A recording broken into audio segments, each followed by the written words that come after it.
bonjour ou bonsoir, tout dépend à quelle heure vous écoutez ce podcast de l'Odigimédia. Notre chroniqueur invité, Aziz Bousseta, partage son avis et ses réflexions dans un article qu'il a intitulé « Sahara, pourquoi Emmanuel Macron devrait franchir le pas ». Alors écoutons-le dans ce podcast.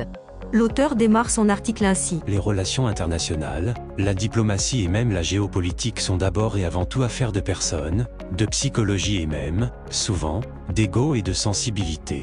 Le droit international et les règles communes servent de cadre de réflexion et de limite d'action, mais la décision demeure humaine, donc soumise au caractère des uns et sujette aux affects des autres.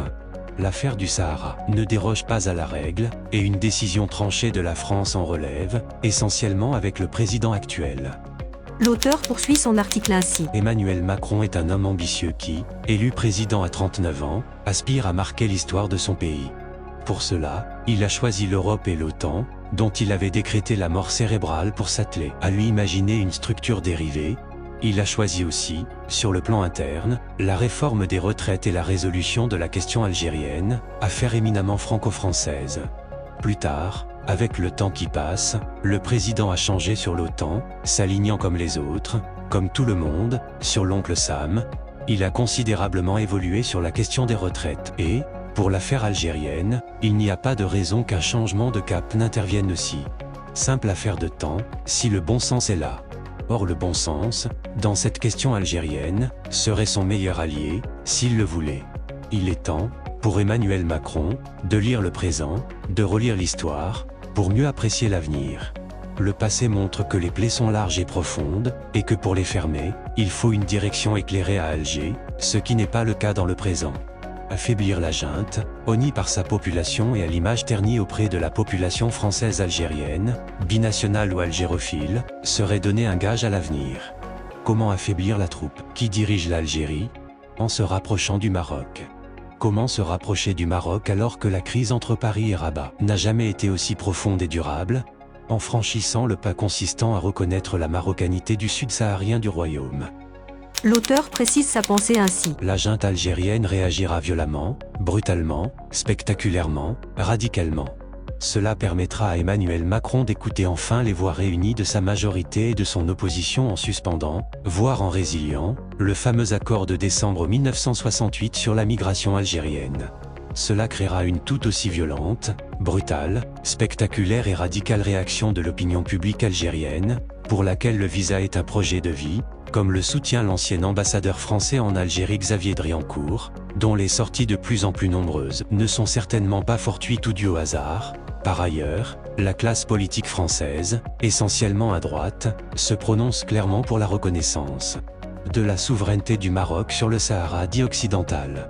En 2027, il existe de fortes probabilités pour que la présidentielle française place une personnalité de droite, ou d'extrême droite, à l'Élysée. Si cela se confirme, le nouvel président prendra très certainement la décision attendue par le Maroc et dictée par le bon sens. Ce que M. Macron se refuse de faire aujourd'hui, par myopie géopolitique ou même cécité diplomatique, par fierté ou pour autre chose, son successeur le fera très certainement et le président actuel sera, une fois encore, passé à côté de l'histoire.